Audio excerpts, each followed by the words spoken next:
Hello everyone, welcome or welcome back. My name is Jenny and I hope that you're enjoying the new moon, that you're feeling the energy, feeling the potential, and giving yourself some time and space to sit with the themes coming up, to take a moment to recognize and honor the changes that are going on, the emotions that are arising, and to express them in a beneficial way. Today I am here with the tarot and would like to ask for some guidance for this time, for the cycle that is beginning with this new moon moment, so until the next new moon, to receive some messages for us all, for the collective. And I feel with this new moon we're already receiving so much information. It also occurred on the 12th, carrying the energy of the 12. Depending on your location, it may have also been the 13th in the nighttime. But yeah, the energy of the 12 already gives us a little insight into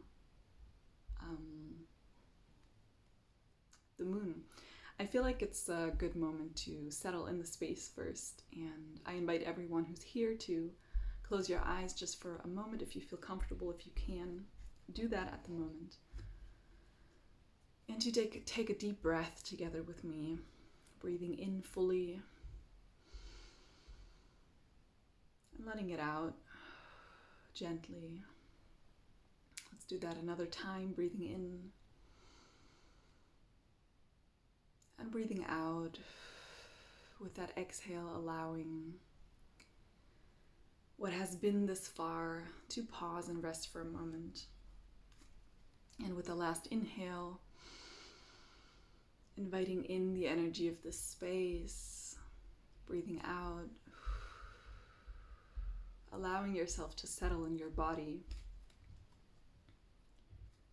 And I invite you to make yourself comfortable, to sit and listen, to allow your mind to drift and bring it back again whenever that happens, to notice what's coming up for you as I show you the cards. And as you can maybe hear, I'm already shuffling the cards here, just kind of awakening them.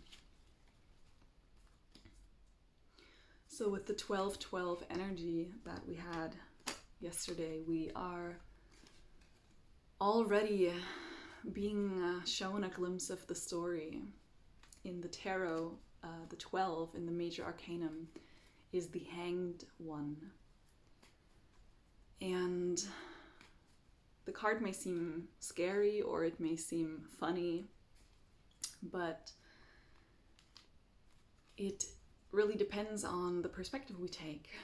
And with the energy of the 12 of the Hanged One, we are also placed into a sequence, into a story. So right before the moment of the Hanged One, we have 11, we have the Strength, which is a moment of cultivating our inner strength and cultivating that through understanding the interaction, the implication, the consequence, and the friendship that can arise between different parts of ourselves, between different parts of our body, between our animal self and our human self, or between our primal instincts and our more developed rational sense, between different sensations and different abilities that we carry, and bringing them in harmony and being able to guide our lower instincts through our higher instincts, being able to guide our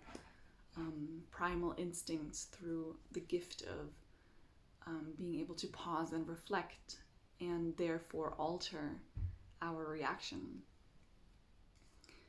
And then comes the Hanged One, right before another moment of the sequence that is the 13, which is called death, transformation, or the reaper, which is a moment of harvesting, of reaping the consequences of an alteration.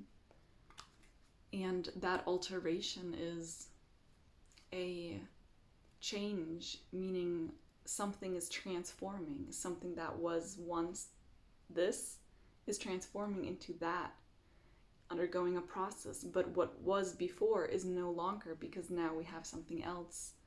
And that is a natural effect of transforming.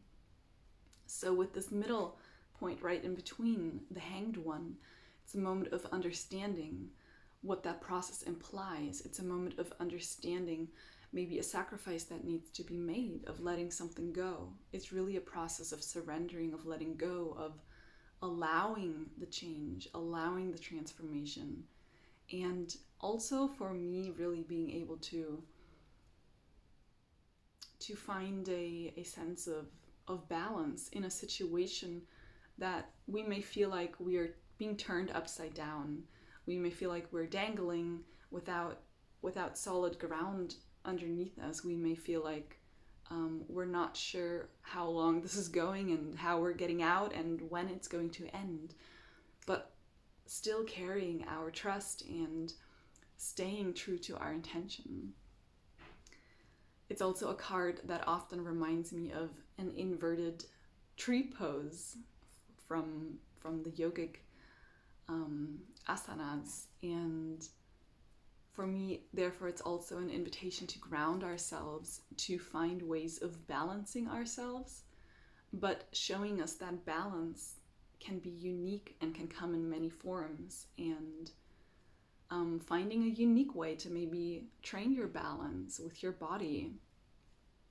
Maybe doing a handstand or standing on one leg, but also maybe, it can relate to also non-physical ways of balancing. Inviting a bit of playfulness into that practice. And watching this process unfolding from having cultivated more strength, going through the transformation, and letting something go so that we can ultimately reap the effects. The 12, the Hanged One, is also connected to the Lamed, which is a Hebrew letter, and it's the central letter, it's the 12th letter, and it is one of the letters that is written with a very extended line, and the line is actually so high that it reaches up above the letter, above the where the other letters are written. And so it really shows us a connection of something that is even higher than all of the other horizons. It's something that can tap into an even higher sensation.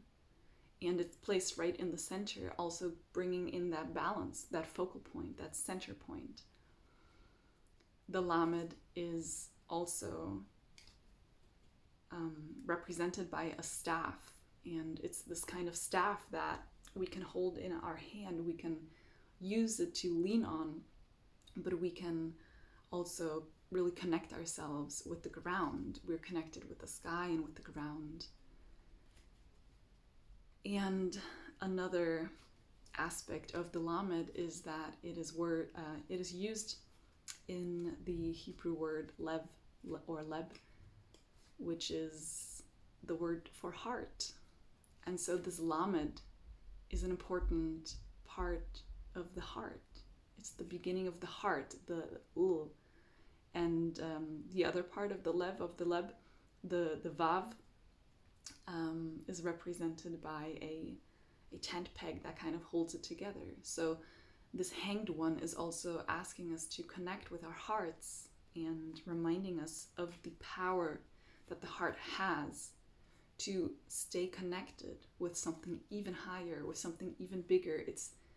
It's almost like a portal into a different frequency. It's a portal into a different dimension, a portal into a different way of feeling, a deeper way of feeling, a deeper way of sensing, and a portal into an altered state of being. So the heart is a tool for transformation. It's a tool for trusting. It's a tool for letting go.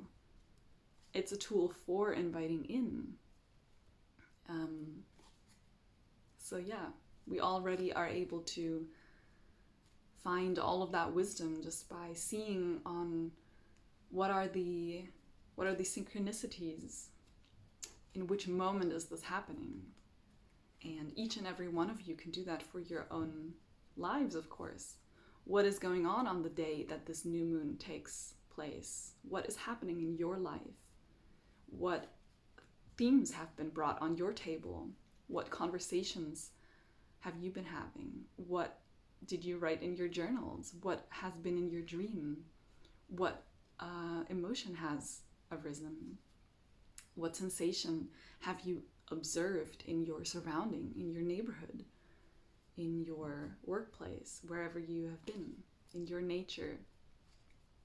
And witnessing all of the occurrences, and they're all connected, they're all related, so they also all are able to already reveal us something about this current new moon. I'm sorry, this is the third time this week that I've said full moon instead of new moon accidentally, and I feel like this is one of these Mercury retrograde occurrences where sometimes our speech gets a little bit distorted for a moment. And to laugh it off, to brush it off, and allow it to be. So let's get to the cards. And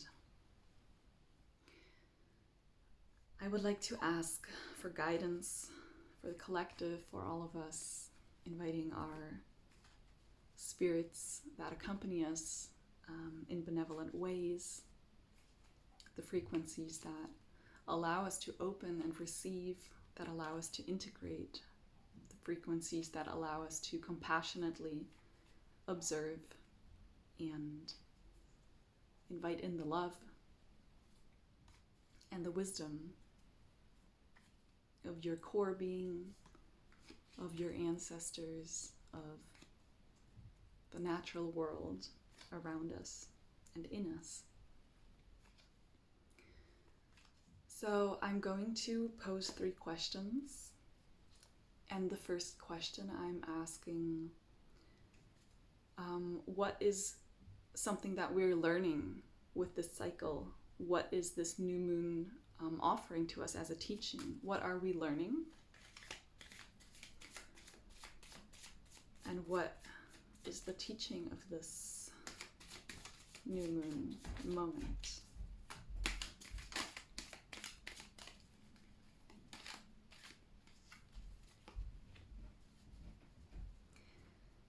And the second, I'll reveal them in a moment. The second question I'm asking is,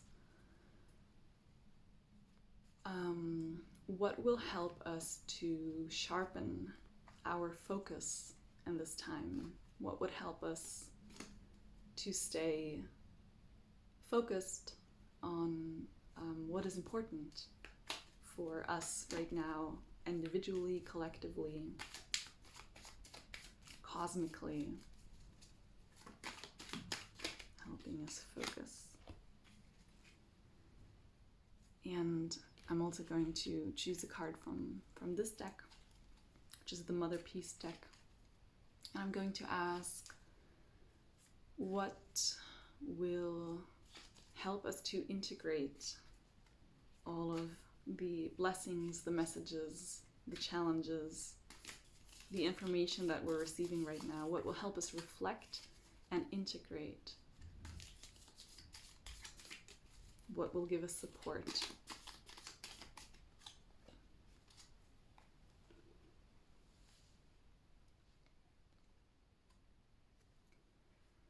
So we have here the King of Swords. Can you see that? As the lesson, as the teaching, which is kind of like reaching a destination. When we view the whole sequence of the cards, the king is within one suit of the element, kind of like the final card. And of course, cyclical, life is eternal. But this card is really about reaching a destination, reaching a moment of full capacity, relating to our decisions, relating to our understanding, our mental wisdom, the element of air. And the king is able to be precise. The king is able to act from a place of receptivity, is able to act from a place of having integrated already all of the wisdom of the queen's knowledge, of the queen's capacity to perceive. So this is about being able to discern, but having already integrated different perspectives, having already integrated different reflections, and being able to be wise, being able to be fair with our discernment, but also being able to be exact,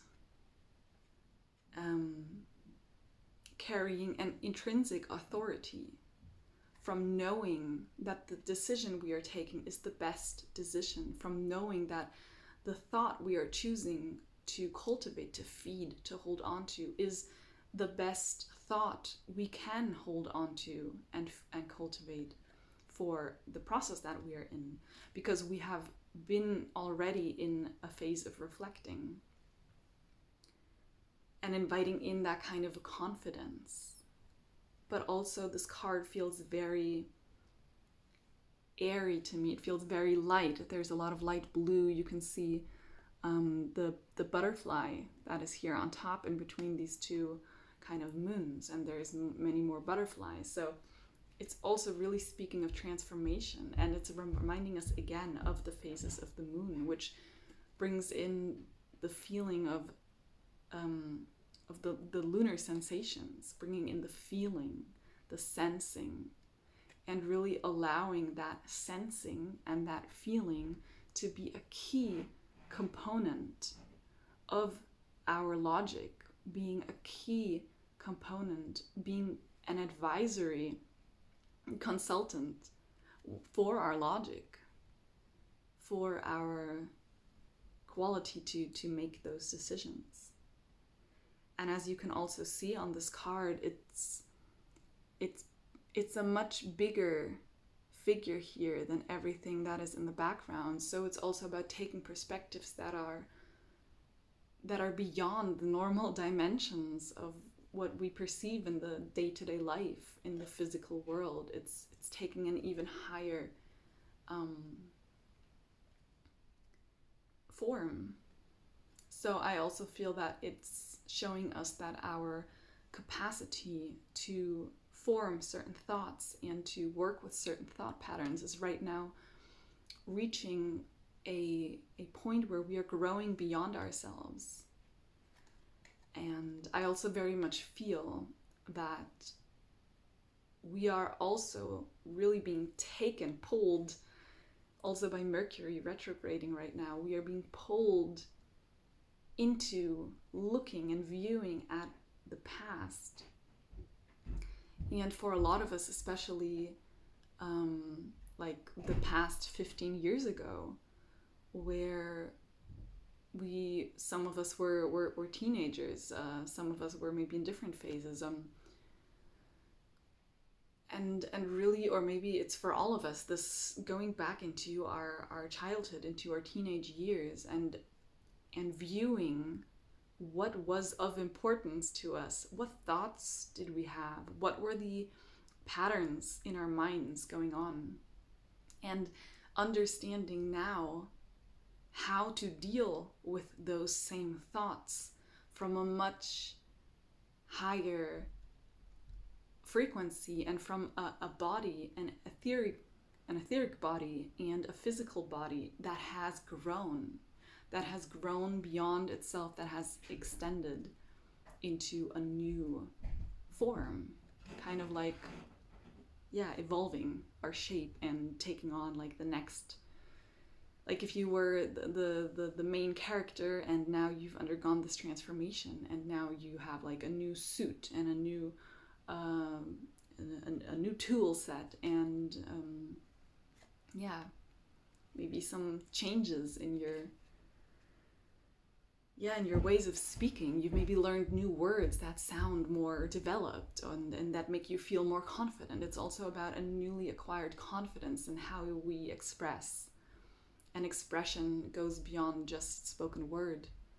Spoken word is a very powerful expression, but expressing our ideas and our beliefs also incorporates the art we make and the dances we do and the algorithms we craft, and can be a lot of different things.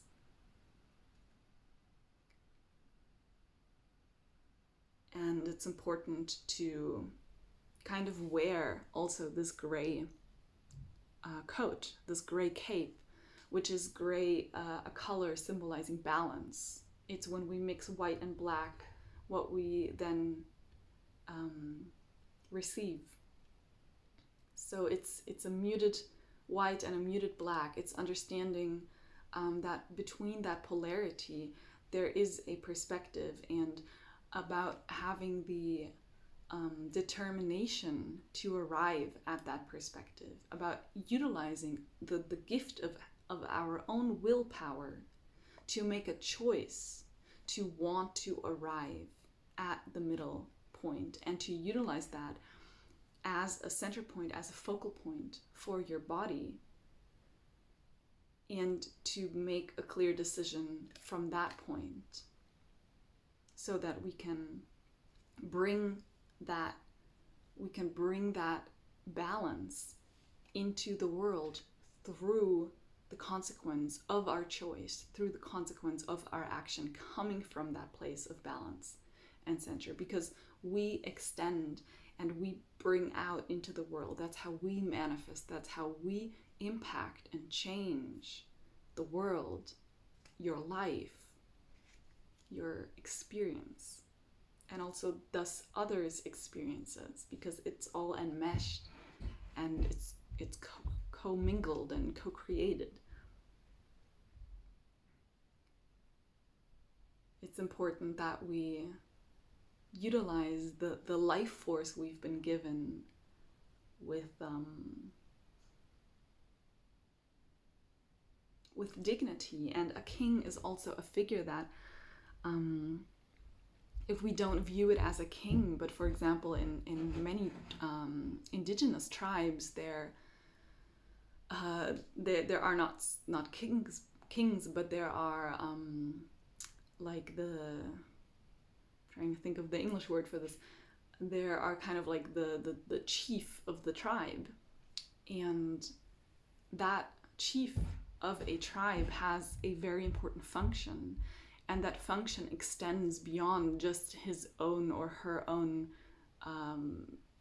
health and safety, but it is about incorporating the needs of all of the members of that tribe and being present, tending to all of them, and making decisions for the best of the tribe, but making sure that, or understanding that each individual has an important function within that tribe, is an important member of that tribe, and therefore giving all of the individuals a certain importance as well, knowing what is needed, who needs what, and which role needs to be taken by whom, because of their gifts, of their talents, and their capacities. And so it's about maintaining a responsibility that includes the well-being of all. And I think we're being invited right now to really envision. We have a lot of energy right now enabling us to envision long-term goals, envision the future, envision from a very deep sensual way, envision with all our senses. And while we envision that, inviting in the well-being as an intention, the well-being of everyone, the well-being of our soul family, of our physical family, of our neighbor family, the well-being of our animal family, of our plant family. And using that as a guide to also alter and transform our thoughts, questioning our thoughts and our beliefs. Is my thought right now including the well-being of the other person? And if not, how can I include the well-being? How can I change the sentence to include the well-being? And then watching how that actually powerfully alters the capacity to manifest. Because when we align ourselves and your thoughts with the well-being of all, you are aligning yourself with the intention of the love that is the essence of this life, of this creation. And with that alignment, it opens up a powerful capacity to attract, to offer, to give, to receive in harmony and in flow. So yeah, working also with our throat chakras here. Watching our words wisely, and watching our words do wonder. I'm going to move to the next card, which I asked about the let me turn it over for a moment. We have here the 5 of Swords, and it came out in reverse. I'm going to show it once upright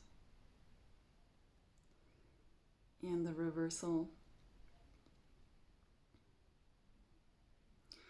And the question here was how to reach, how to sharpen our focus. And this is beautiful because when we look at this card upright, the 5, it's a number that often comes with an energy of strife, of sacrificing also. It's also connected with the 5 senses, the 5-pointed star of our body, of our physical shapes. And this card can be read in 2 ways. It can, of course, be seen as a devastating situation of loss or betrayal, but it can also be seen as a victory, depending on which person you're choosing to empathize with. And of course, it can all be seen at once. And yeah, this is also really about understanding the different protagonists that play a role within our psyche, within our mind, within our mental self. And almost like taking away some of the weapons of some of these protagonists that have maybe been there for a very long time, bringing trouble, bringing something into the space that maybe isn't wanted anymore right now, or that isn't useful or helpful, or that we have just outgrown, and needing to say goodbye, or needing to take that sword away from that particular player in our head that keeps bringing in the perspective of resentment, for example, so that we can finally start living with less and less of that resentment.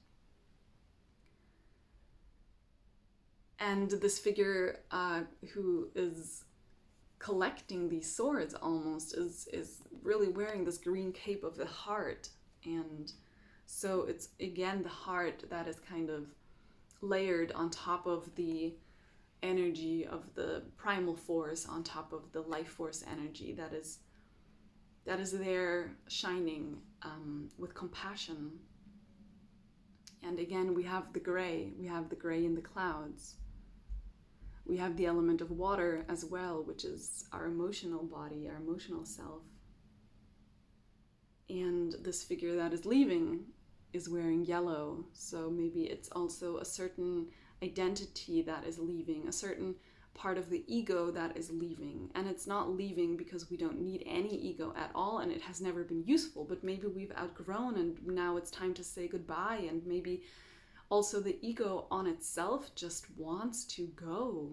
Maybe it's just like, I don't want to fight anymore. Here's my sword. I put my sword on the ground and it's time for me to say goodbye. And even when we make a choice from a clear decision, even when we make a choice that makes us happy, we can still feel tears at the same time. We can still feel sad, even though we're choosing something from love.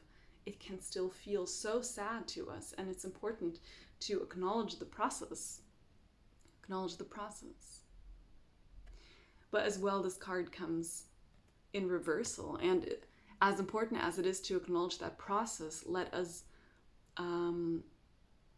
also cut through the fog that may come when we get stuck in a process. So it's a process we want to go through. But going through means also moving the energy. So we're feeling all of our emotions, but we also have the capacity to move them by moving the body, by doing a practice, dancing, moving, walking, doing sports, singing, talking about things is also moving energy. Writing about something is also moving. We're moving our hands and we're channeling that energy. We're transforming it.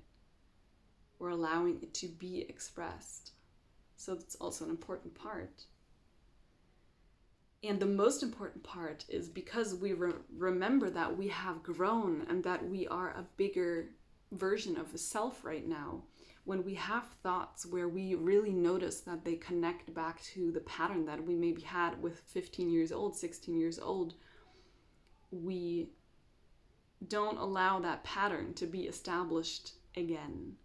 So we maybe recognize it, but we also are the ones maintaining what is allowed to happen in this space. And we are making clear that we don't need to have the same process again and again and again. We can have an altered process, and we can have a process from a deeper layer, like uncovering the onion and getting more to the core. But if we get stuck in the same process again and again, and finding a new way of moving, of cutting through the fog and finding a balance. And if we are too focused on one perspective, taking some time to consciously, intentionally find the other perspective. So when this is really, really hard for us, we can ask another person to give us another perspective. That it's sometimes hard to just pull it out of your own mind. You can listen to a podcast that gives you an inspiring, different perspective. Reading a book giving you a new perspective. Listening to a friend or anyone. You can write down and do like a brainstorming session with yourself where you just write down many different perspectives. You can even do a theater performance and dress up and get into the role of that other perspective and imagine what it would say and find a creative way to have another experience. So really, allowing yourself to sacrifice an inner chatter that may be occupying and to allow some of these voices to leave, to lovingly also honor what they've done, to also honor the importance that they have had and all of the work that they have cultivated and the meaning that they have given you, the realization they have offered you, honoring that, and then lovingly allowing them to go.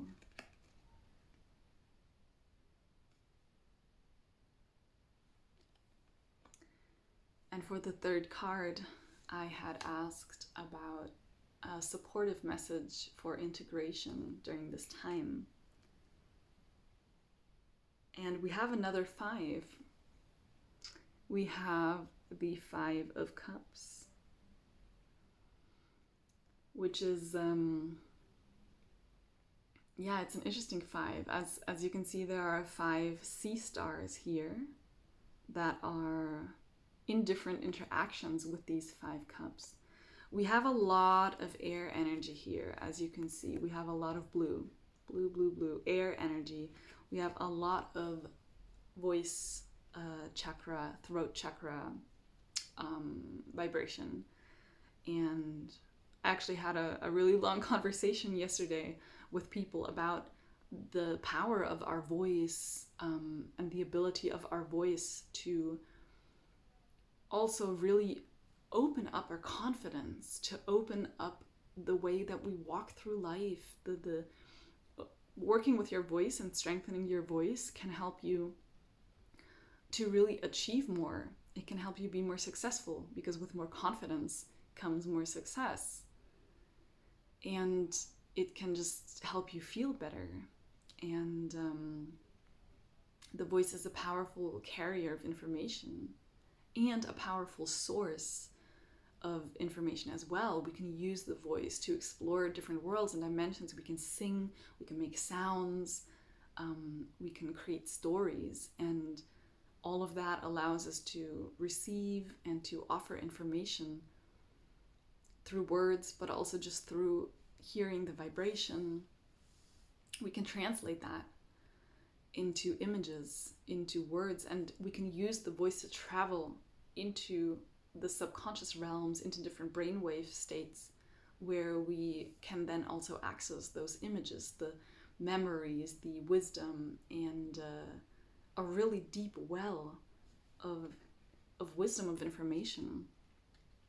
So the 5 of Cups, 5 again, is the number that connects us with our senses, and it can also connect us with a sense of sacrificing something in order to move forward, because the sacrifice is not made for no reason. It's made for an intention. It's made to move forwards. And my favorite example to give is when we walk and we stand on 2 feet and we want to move. We move first 1 foot, and in that moment we are not super balanced anymore, but then we move it back to the ground.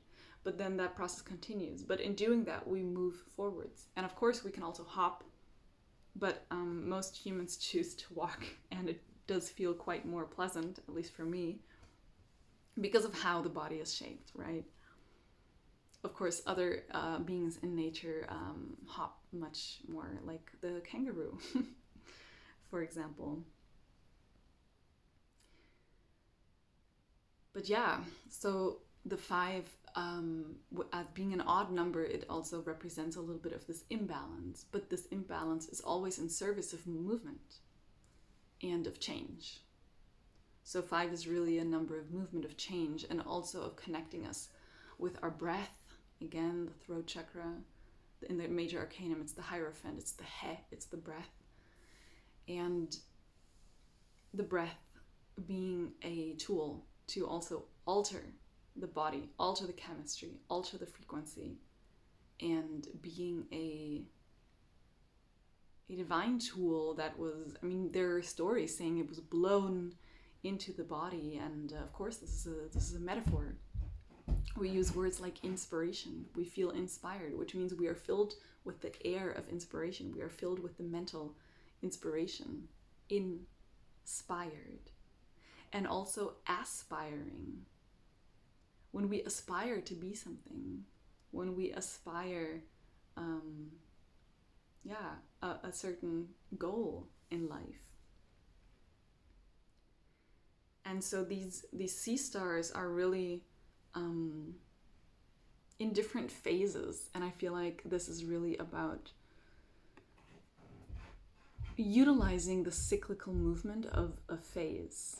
So with that integration that we want to achieve, what supports us is to really be aware of different moments, of different actions that are for different moments of the phase, and also therefore not judging the self or the other for being in a certain phase, and therefore maybe not doing this action right now because someone is in this phase right now, or in this phase, and maybe someone else is already in this phase. So there are different actions for different phases that may be helpful.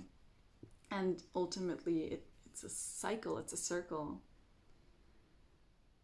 In some of these cups, there may be water, but to me, it also very much looks like pearls. And it's also about kind of safeguarding that pearl, that inner wisdom. A pearl being a beautiful metaphor, because I don't know who knows this, but pearls are created inside of like the oyster shells, and they are actually created because a little particle accidentally, and when pearls are cultivated, it's done forcefully, but in nature it happens accidentally, that a little piece of the outside world is getting inside of that shell of that clam, and it's actually hurting the clam. The clam doesn't want that. And so what it does to protect itself, it creates a material that then wraps itself around this kind of intrusive little particle, and it hardens, and it's this shiny substance that then we call a pearl. And we love it so much, we resonate so much with it that we want to use it as jewelry, that we want to decorate and adorn ourselves with it. We give it a value. And that's where I find the beauty of this metaphor, is understanding the value that even a situation, you may feel like something is intrusive and hurtful, being able to find a way to coat it in a beauty that then becomes in itself something valuable, even if the value is just a beauty. And value is always something, of course, that we give. And different things have different values to different beings. But yeah, to me, it also feels like understanding which of these pearls do I want to continue cultivating, and then also safeguarding them, and not allowing everyone to judge, but to be your own, kind of holding them tight in your little cup, the pearls of your experience. And in some other cases, some pearls may want to be spilled out and shared with the world, or they may want to be spilled out and released back into the big ocean, because we don't need to hold on to them. And this can be different for different aspects of life at the same time. We can have one pearl we hold on to while we let go of another, and the third one we share in celebration. And the sea star for me is again an animal really representing a certain confidence, a certain intrinsic confidence of worth, an understanding of your inner and innate value that you give yourself, or you allow yourself to feel it yourself. That gift you give to yourself. The value is there. The value is there by nature. By the law of nature, you are valuable. By the law of nature, your experiences are valuable. And by the laws of nature, that value is already being lived out. Because everything that you do and feel is interwoven, not just in the physical realm, in the shamanic realm, in the emotional realm, in the quantic realm. Everything that you do and say and experience is in interaction with the whole web of existence. And we are all at the same time influencing, and all of our value is at the same time co-creating, inspiring, and co-regulating, altering and changing, witnessing and observing.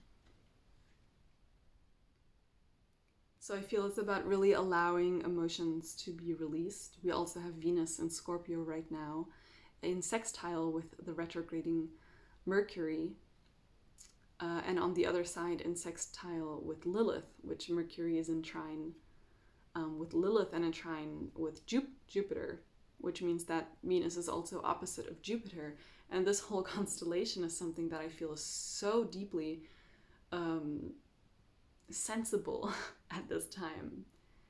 It's really a beautiful invitation and opportunity, but also with that opposition, Jupiter and Venus, it's really allowing the process to happen and allowing that scorpionic energy, that depthness, that intensity of Venus, of the heart, really just being there, and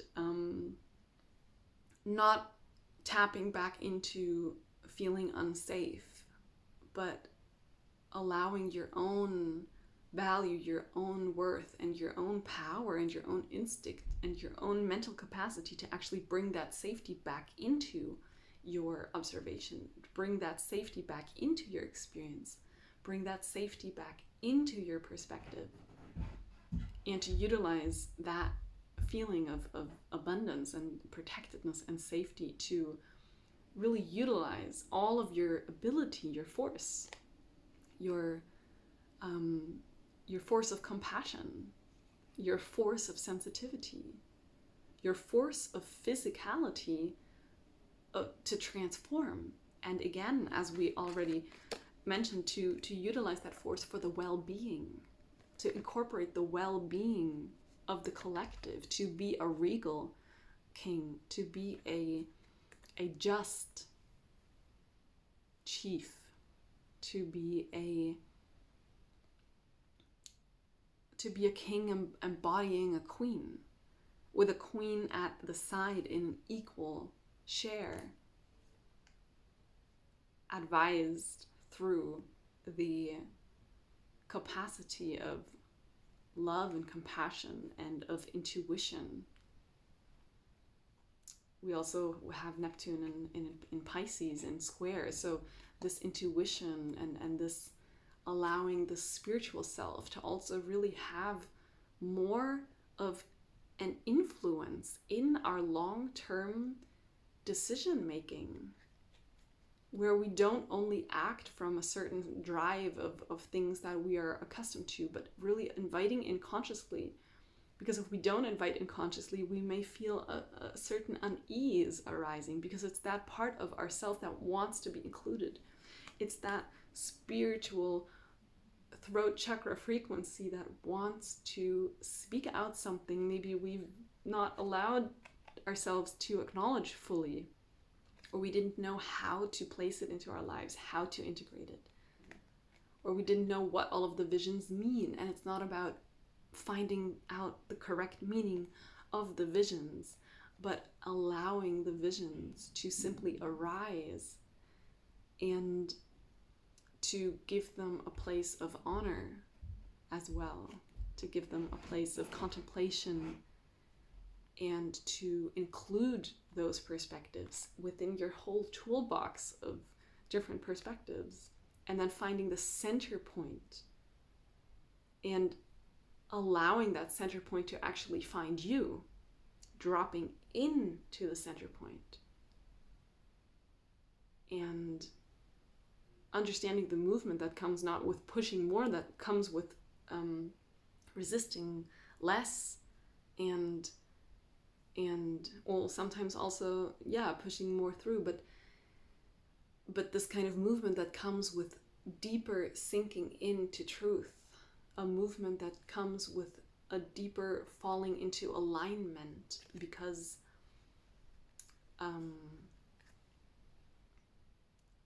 the transformation is happening. The transformation is being supported, and so the altered experience will be felt, will be manifested.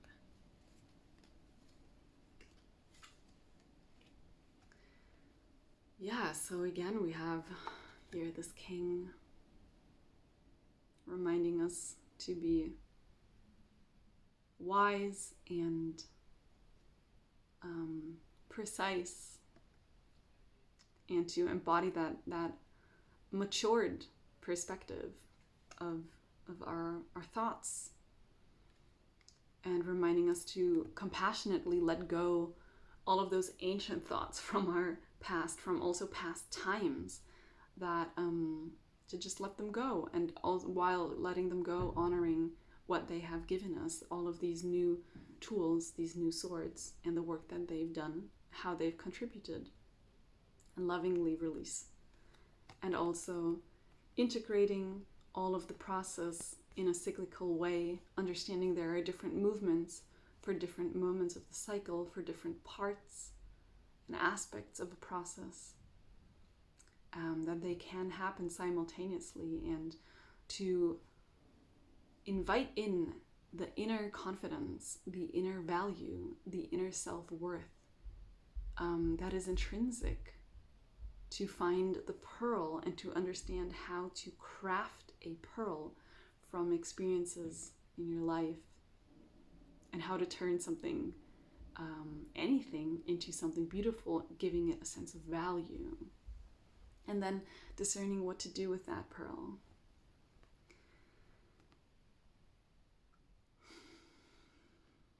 These are beautiful messages.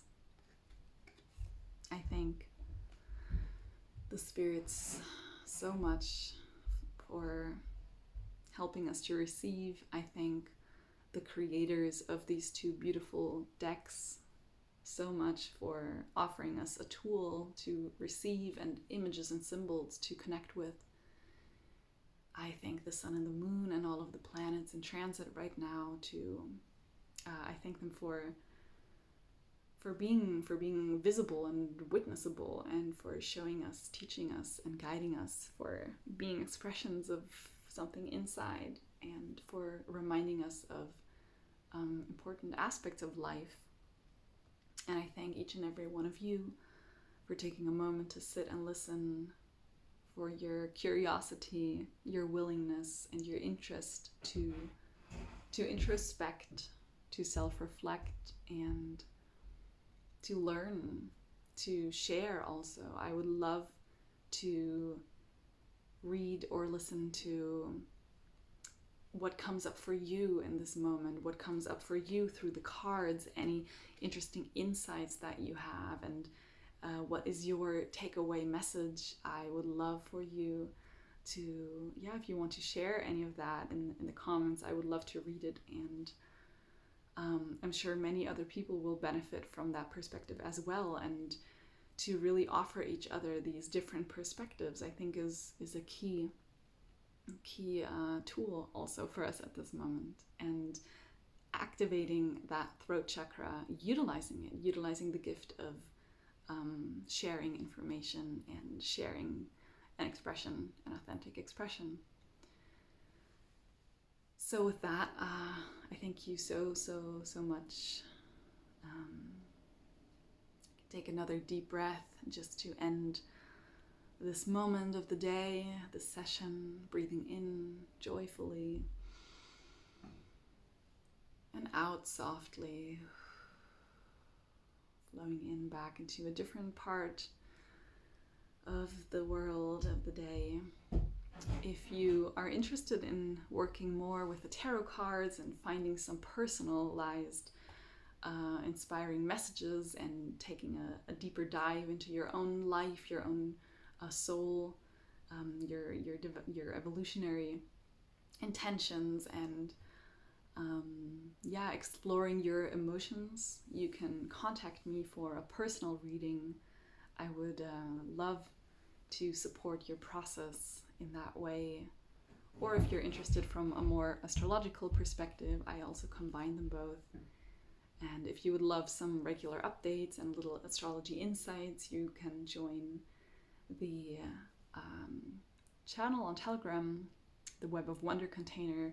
If you want to know more about the new moon, you can listen to a video that I shared a couple days ago, which I will link for you below. And I'm happy to see you next time. If you liked, also please feel free to share the video or to give it a thumbs up. That really opens my heart, and yeah, it's beautiful to feel where there is resonance, and to, yeah, because it's very inspiring to also keep doing this and to, yeah, spread more joy and more love. So wish you well. I send all my love, and I'll see you next time.